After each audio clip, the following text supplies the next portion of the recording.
And now we're going to have a presentation, as we've heard from Greg Leaman, who's going to talk about some of those partnerships, innovative partnerships in the future of parks.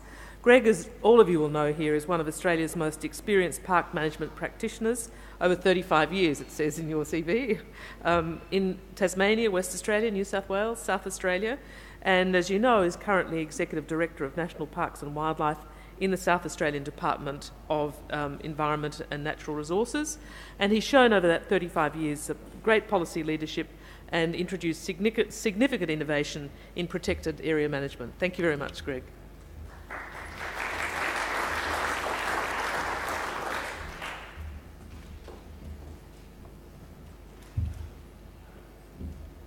Thank you very much for the welcome to 35 years. I know I don't look like I've been around for 35 years, but I'll just assure you I have. I'd like to begin just by acknowledging the Kaurna people whose traditional lands we're meeting on today. As we all know, and we've heard throughout today and a couple of days ago, landscape scale conservation has become the framework for responding to the challenges of biodiversity conservation, sustainable livelihoods, and also climate change throughout the world. And at a national level, some of this work, this is reflected in some of the work currently being undertaken by the Australian Government to develop the National Wildlife Corridors Plan that we've just heard from Bob Debus about. And there are many other examples involving both government and non-government organisations throughout Australia and indeed the world. So just as our efforts to conserve biodiversity have progressed from a species focus to a broader systems and landscapes approach, the future of parks must also extend beyond our current boundaries into the broader physical, social, cultural and economic landscapes if we are to fully realise the very broad range of benefits that our parks and reserves can bring. Today, I'd like to share with you some of the initiatives currently underway in South Australia that embrace a landscapes approach and the development of partnerships to extend the role of parks beyond traditional boundaries and beyond the traditional domain of government. And these are the dangerous left-wing activities that are occurring in this state that Bob has just alluded to. So in particular, I'd like to outline our landscapes approach through Nature Links and the Trans-Australia Ecolink. I'll talk briefly about the South Australian Protected Area Strategy and the current initiatives that we're pursuing to encourage and facilitate the establishment of protected areas on private lands. And I'll also touch briefly on our initiatives around the co-management of parks with Aboriginal people, which has been a critical and very successful part of extending our parks and reserves beyond the existing boundaries and beyond existing partnerships or through partnerships. Let me begin by just providing a brief overview of the protected area system in South Australia. So we have a very extensive public terrestrial protected area system which covers around 19 million hectares or 20% of the state. And as I always like to point out, and much to the chagrin of my Victorian counterparts, that's an area about the size of Victoria, and it's the highest percentage of protected areas of any of the mainland states. Of course, Tasmania has a much larger area proportion of its state. Began in the 1890s with the establishment of the second oldest protected area in the country at Belair, where some of you would have visited yesterday, and it continues with a number of strategic acquisitions today. And the public protected area system in the state covers around 342 areas, protected under the National Parks and Wildlife Act, our Wilderness Protection Act, and also our Crown Lands Act. And this is complemented by a fairly comprehensive marine park system that's currently being developed. And as our Premier mentioned last night, in 2009 we declared 19 new marine parks in the state, covering 44% of the state's waters, and zoning and management plans are currently being prepared for those. Together, our public terrestrial and marine park system provides enormous benefits, not only to conservation, but economically, socially and culturally, and we expect that those benefits will continue to grow over time. We're also very fortunate to have an extensive private protected area system, and there's around 750,000 hectares in that system. It's almost 1% of the state. And private protected areas are held by private landholders and non-government organisations with an interest in conservation. They're protected through various means, but mainly the heritage agreements under the state's Native Vegetation Act and also sanctuaries under the National Parks and Wildlife Act. And over the last 5 to 10 years, the South Australian Government, I must say and the Australian Government as well, have provided considerable financial assistance to non-government organisations to purchase land for private protected areas, and we continue to work with those organisations in the management of those areas. In 2004, we made some changes to our National Parks and Wildlife Act to enable co-management of parks with Aboriginal people, that's existing parks with Aboriginal people, and also allow Aboriginal owners to establish national parks and conservation parks over their own lands.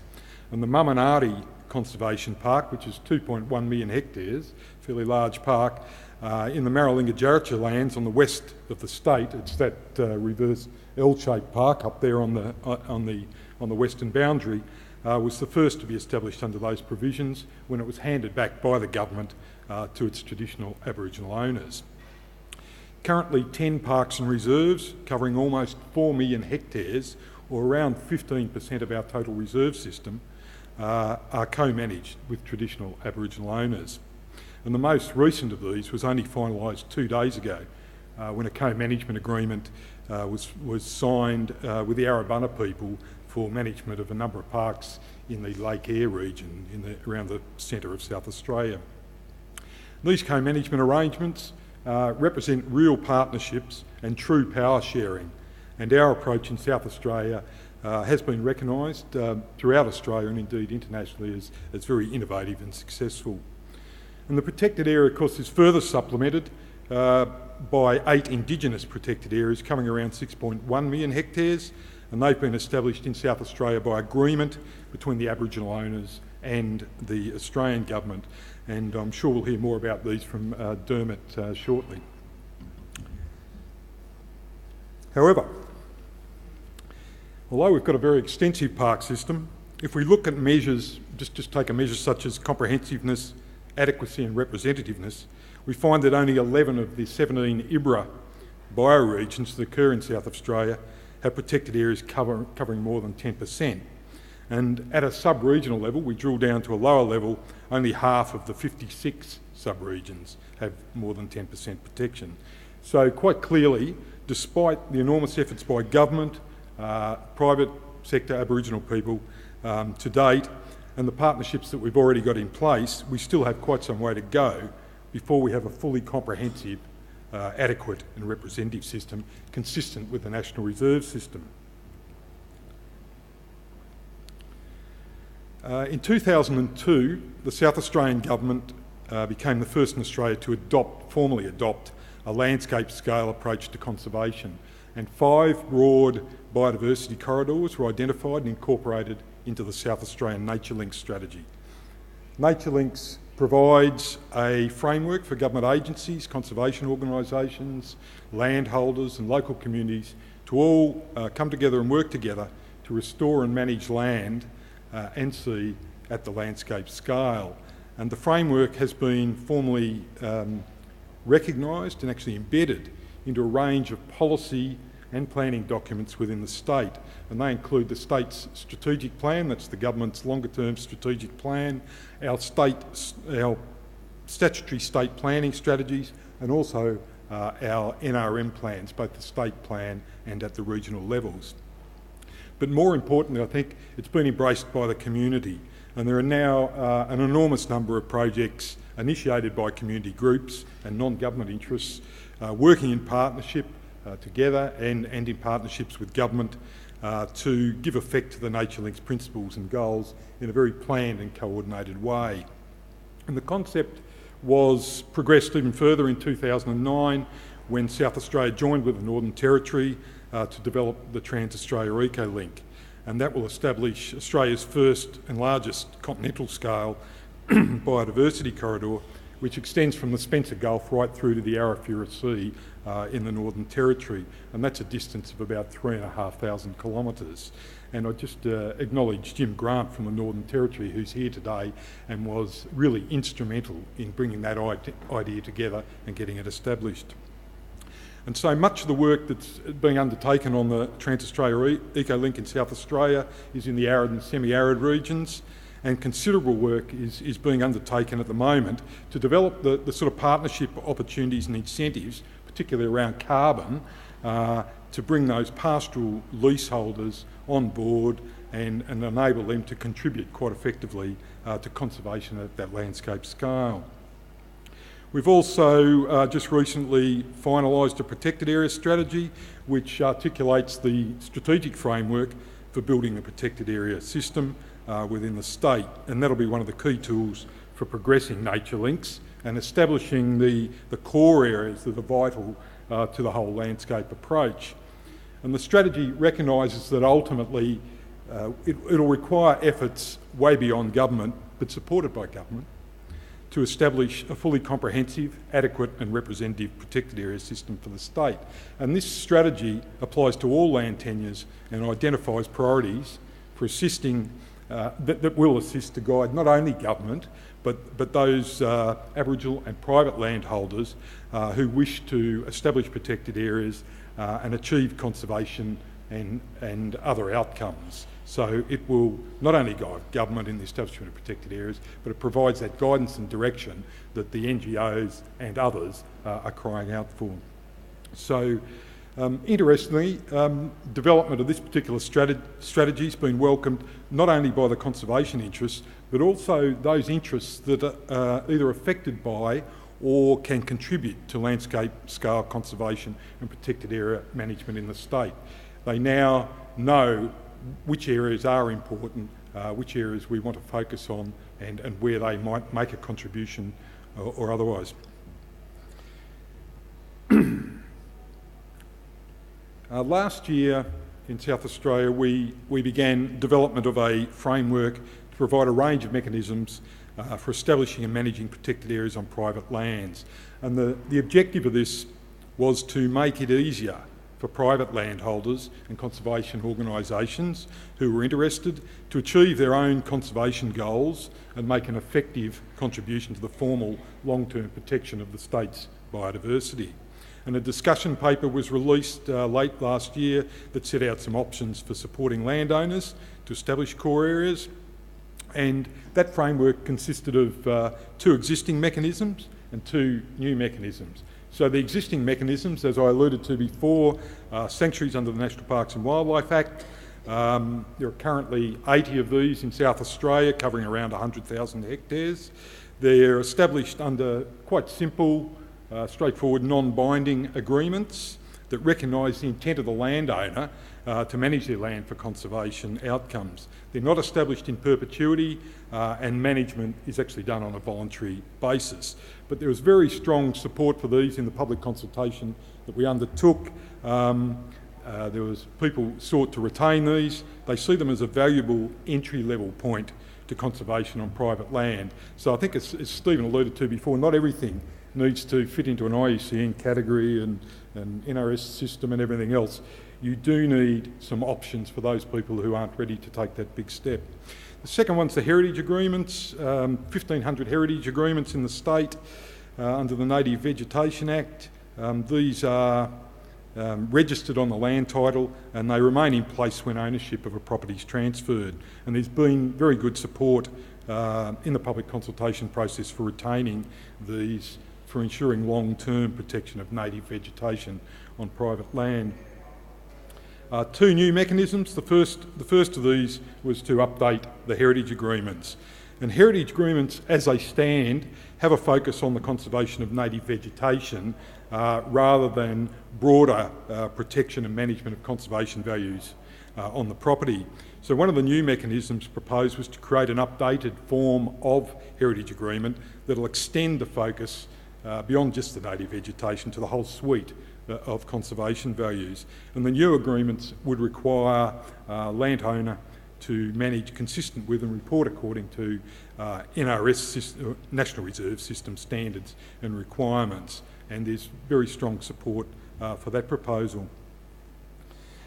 The second and perhaps more controversial new proposal was to amend the National Parks and Wildlife Act to allow the establishment of national parks and conservation parks on private freehold and leasehold land. Hear the gasps. To establish a private park, the landowner would enter into an agreement with the minister, the park would be declared, and a notation would be included on the land title. Private reserves would remain under the control and management of the landholder in accordance with a management plan prepared by the owner and approved by the minister. That's not dissimilar to the way we manage our national parks and our conservation parks on the public land in South Australia. It's just we have a different owner. And while there was quite strong support for the underlying concept during the public consultation phase, the idea of privately owned and managed national parks and conservation parks was really a step too far for many. There were concerns by some NGOs that those that are involved in protected area management, that the terminology could create confusion between their efforts and the efforts of government, and that may well affect their support and their funding bases. A reasonable argument. Other stakeholders considered that national parks and conservation parks, those titles, really should be community assets and should only be managed by government.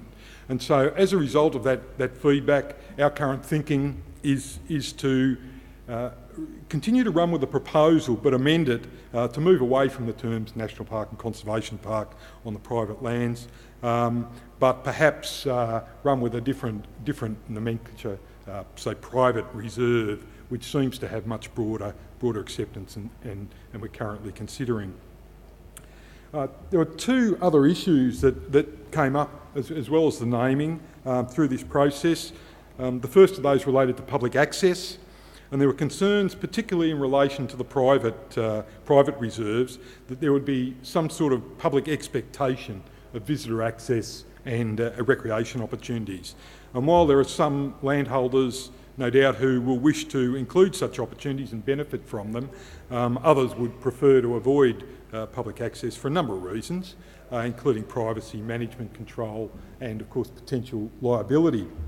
And so for these reasons, all of the mechanisms that we proposed in the discussion paper placed management decisions such as access solely at the discretion of the landholder and the manager. The second point, and it relates a bit to the question that was raised earlier, is about access for mineral and petroleum exploration on these private reserves.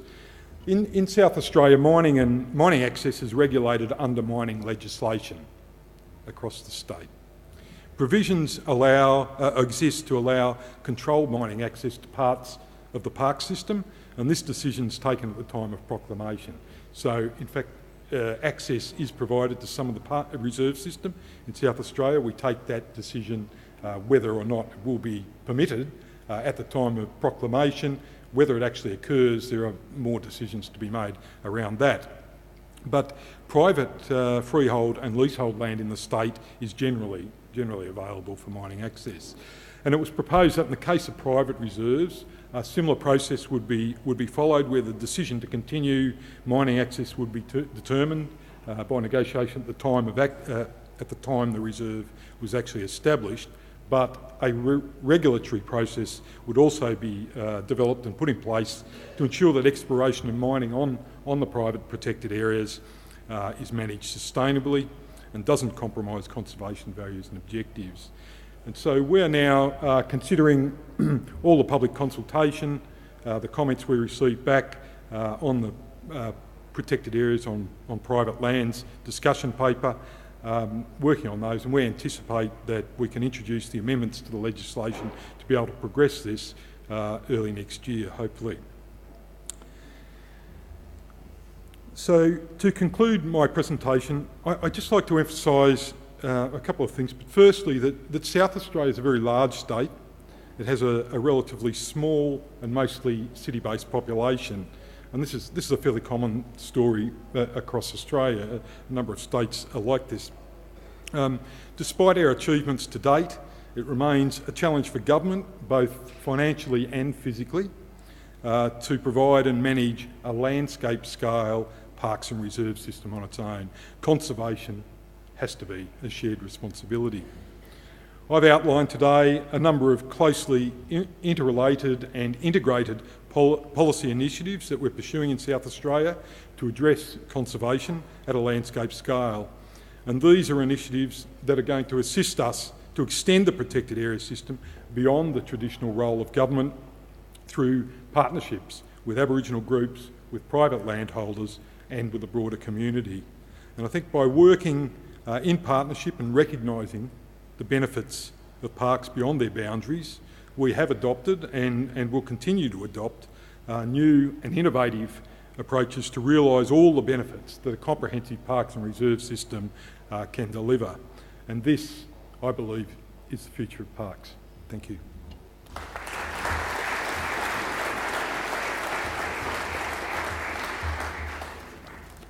Thank you very much indeed, Greg. And there's time for questions again.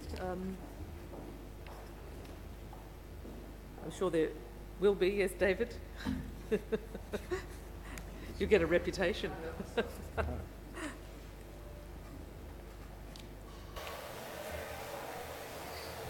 I did wait for 3 seconds. You did. To see who else had a question. Greg, you're doing some fantastic work there within a state government department that's done things forever in a different kind of way. To those people here who work in government and who need to work in new ways, from a cultural perspective, what do you think? What do you think your peers and colleagues throughout Australia and New Zealand need to let go of in order to capture the opportunities that are there in new partnerships? Thanks, David. The cultural change is required just to adapt to any change in the paradigm are always significant and always problematic. But I have the sense that people realise this. It's been around long enough. These ideas have now been around long enough that people are becoming comfortable with them. And everywhere I look around the country, there are great initiatives going on, just like there are in this state. I think the thing that will take people along is hearing about the successes. And if we can share the information about what is going on and the successes, I think that'll go a long way to changing the views. And I believe that's not only got to come from the government people and the park managers, but also the more we hear from community groups, Aboriginal groups, whatever the other partners might be, that assists us, we identify new ways of working, and it gives us that feedback that what we're doing is the right thing. I think that's going to make the difference, David. Yes? There's a mic. That's really exciting stuff. It's so encouraging to see. So congratulations first off. My question is around paying for conservation on private lands. Is there a mechanism here for the public purse to pay for private landowners for conservation on their lands? We don't have a specific mechanism that I'm aware of at the moment to do that, but at the same time we don't have any mechanism that prevents us from doing it. And I think through a range of processes, money is made available to private landholders to undertake conservation work on their own lands. We've assisted substantially with some groups with the purchase of land. Capital money seems to be the easier part to get. It's the operational money that's the hard bit.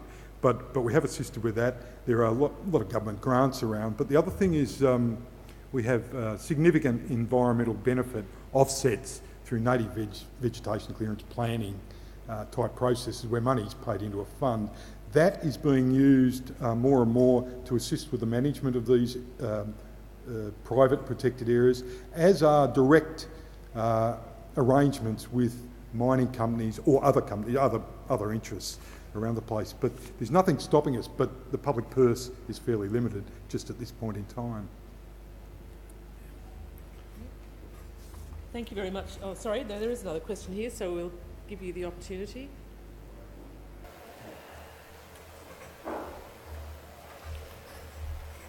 G'day, Greg.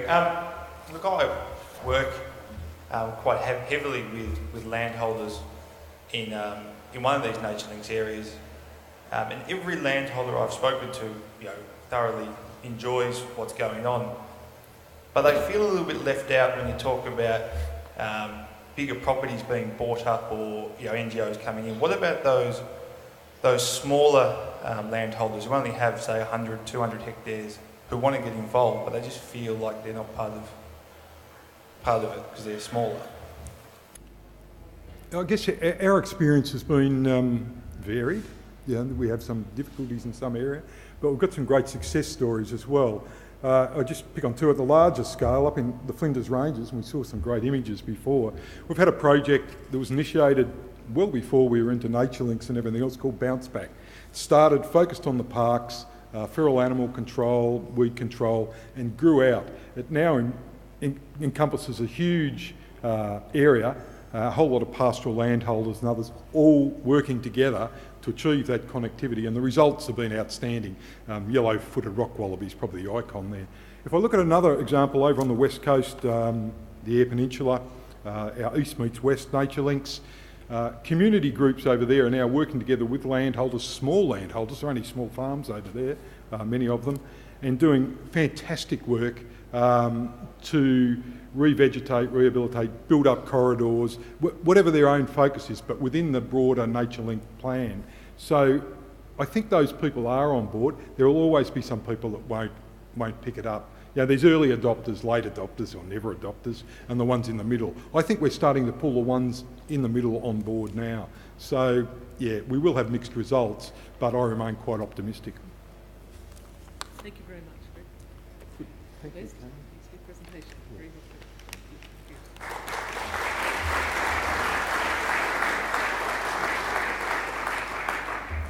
Now, this is a personal intervention, a bit of a spruik for the West Australian Department responsible for environment and conservation. I have a block on the south coast of Western Australia which the bank humours me by letting me call my own, but it actually has a covenant on it which prevents clearing, which was the reason I bought it, and I'm part of a network of properties there under heading Land for Wildlife, and to indicate the small property holders there, and a lot of them are farmers who have remnant native vegetation and want to protect it. There's a huge amount of work goes on, both a combination of paid and volunteer work, to inform and assist and support. So that, I think, is a model that I don't know if there's anyone here from the department, but I think it works extremely well, even though I'm not often there to enjoy it. I know that the locals are, and I benefit from all the written material and emails that come my way. So it's another example, I suppose, of a small-scale intervention that is really not part of the Gondwana link necessarily, but will, in the long term, I think, contribute to it.